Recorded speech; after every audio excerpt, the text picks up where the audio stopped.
Hello, আসসালামু আলাইকুম। আমি Dulali Sajia from nature life with Dulali Sajia. আজকে নিয়ে এসেছি স্যালমন উইথ মিক্সড ভেজিটেবল, মানে অ্যাসপারাগাস এবং চেরি টমেটো এগ প্ল্যান্ট সাথে রান্না একটা মজার। এর জন্য আমি প্রথমে নিয়ে নিয়েছি স্যালমন ফিশ। আমি স্যালমন ফিশগুলিকে একটু মোটা করে স্কোয়ার শেপে কেটে নেব। এখানে একটা কাঁটা আছে, কাঁটাটাকে আমি আলতো করে কেটে নিচ্ছি। কেটে নিয়ে আমি সুন্দর করে স্লাইস করে নিব। বন্ধুরা, তোমরা নিশ্চয়ই দেখা স্টার্ট করে দিয়েছো, তো লাইক বাটনটা যদি প্রেস করতে ভুলে যাও, অবশ্যই লাইক বাটনটা প্রেস করে দিবে এবং আমার এই সহজ এবং মজার টেস্টি একটা রান্না দেখা শুরু করে দাও। তো আমি স্যালমন ফিশগুলিকে ভালো করে স্লাইস করে নিয়েছি। প্রথমে আমি হালকা কুসুম গরম পানি দিয়ে চামড়ার পিঠটাকে মধ্যে ঢেলে দিয়ে আস্তে করে চামড়াটা উঠিয়ে নিয়েছি, যদিও অফ ক্যামেরায় সেটা আমি দেখাতে ভুলে গিয়েছি। আচ্ছা, যাই হোক, তোমরা চামড়াটা কেউ রাখলে রাখতে পারো, না রাখলে নাই। তো আমি এখন এতে স্যালমন ফিশের প্রয়োজন মতো হালকা লবণ দিয়ে দিয়েছি, গোলমরিচের গুঁড়ো দিয়ে দিচ্ছি হাফ চা চামচ। এখানে কিন্তু স্যালমন ফিশ সামুদ্রিক ফিশ, এত লবণ না দিলেও চলবে, হালকা লবণ দিলেই হবে, কারণ মাছ তোমরা তো জানোই সমুদ্রের ফিশ একটু সল্টি থাকে। তো যাই হোক, আমি হালকা লবণ আর গোলমরিচের গুঁড়ো দিয়ে মেখে রাখছি। এখন আমি cherry tomato, capsicum, egg plant মানে বেগুন আর কিছু সবজি, মিষ্টি কুমড়া নিয়ে নিচ্ছি। এখন আমি বেগুনটাকে সুন্দর করে কেটে নিচ্ছি, স্কোয়ার করে আমি কেটে নেব চাকচাক করে, এবং সবগুলি আমি একই টাইপের স্কোয়ার শেপ রাখার চেষ্টা করব, তাহলে মাছের মতোই সাইজ, তাহলে দেখতে ভালো লাগবে। তো তোমরা এভাবেই কেটে নেবে। আর সবার কাছে হয়তো বা সব সবজি নাও থাকতে পারে, তো তোমরা তোমাদের পছন্দ অনুযায়ী সবজি দিতে পারো।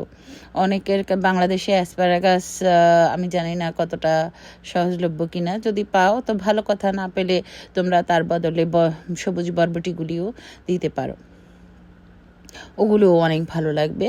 তো আমার কাছে যখন অ্যাসপারাগাস ছিল, অ্যাসপারাগাস আমি অনেকটা ডাটা যেমন ছিলে তেমন করে একটু চামড়া ফেলে, আঁশগুলি ফেলে তেছে ফেলে তারপর আমি নিয়েছি স্যালমনের সাথে।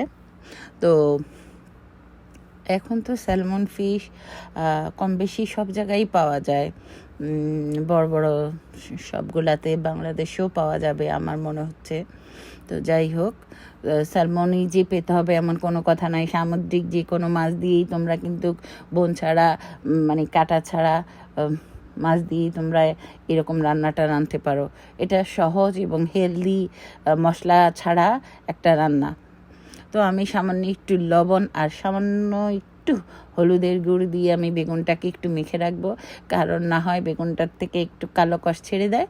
আমি একটা প্যানে খুব সামান্য পরিমাণ তেল দিয়ে একটু রসুন কুচি নিয়ে নিয়েছি।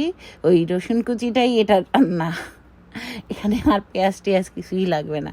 তো যাই হোক, রসুন কুচিটা একটু হালকা ব্রাউন করে তার মধ্যে আমি মেখে রাখা বেগুনটা দিয়ে দিচ্ছি। বেগুনটা যখন একটু হালকা নেড়ে চেড়ে ভেজে নেব, হালকা ভাজা হয়ে গেলে তখন আমি এতে আমার মিষ্টি কুমড়াটাও চাক করে কেটে রেখেছি অল্প, সেটাও দিয়ে দিব। কি করব, এখন আস্তে আস্তে বয়স বাড়ছে, একটু হেলদি খাবার খেতে হয়, তেল চর্বি খাবার তো সবসময় খাওয়া যায় না, তাই। তো তারপরে অ্যাসপারাগাস দিয়ে দিয়েছি। এখন আমি আমার লবণ আর গোলমরিচের গুঁড়ো দিয়ে মেখে রাখা স্যালমন ফিশটাও এর মধ্যে দিয়ে দিচ্ছি।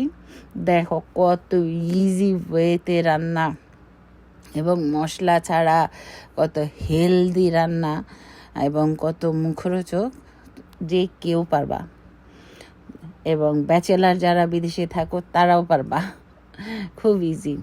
আসলে কি, যারা বিদেশে থাকে ঝটপট রান্নার জন্য এরকম রান্নাই অনেক ভালো হয়। তো যাই হোক, আমি এখন গরম পানি দিয়ে দিয়েছি। তোমরা যদি একটু স্যুপটা বেশি খেতে চাও তাহলে একটু গরম পানিটা বেশি দিও, আর না হয় কম। এরপর আমি আমার কেটে রাখা ক্যাপসিকাম এবং চেরি টমেটোগুলোও দিয়ে দিয়েছি। দেখো কতটা সুন্দর হয়েছে দেখতে। আর এটা সিদ্ধ হতেও বেশি সময় লাগে না, আর এই স্যালমন ফিশ হতেও বেশি সময় লাগে না, খুব ঝটপট হয়ে যায়।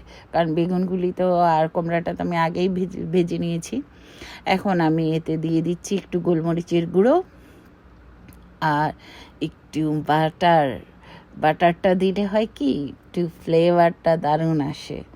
এবং আমি এতে এখন কিছু বাটার দিয়ে দিচ্ছি। তোমরা চাইলে দিতেও পারো, না চাইলে নাও দিতে পারো, কিন্তু আমি একটু টেস্ট বাড়ার জন্য একটু বাটার দিয়ে দিয়েছি। এরপরে আমি দিয়ে দিয়েছি কিছু ধনে পাতা কুচি এবং কিছু কাঁচামরিচও দিয়ে দিয়েছি ফ্লেভারের জন্য, এবং পেঁয়াজ পাতা দিয়ে দিয়েছি। এখন আমি দিয়ে দিচ্ছি কিছু পাসলেও দিয়ে দিয়েছি। পাসলেটা যদি তোমরা পাও দিতে পারো, না পারলে নাই, দেওয়া লাগবে না। তবে আমার কাছে ছিল, আমি দিয়ে দিয়েছি। আমার রান্না শেষ। দেখেছো কত অল্প সময় লেগেছে রান্নাটা হতে। ঝটপট জাস্ট রান্ধো আর খাও। দেখতেও কত মুখরোচক হয়েছে, খেতেও আরও লোভ। আল্লাহ হাফেজ।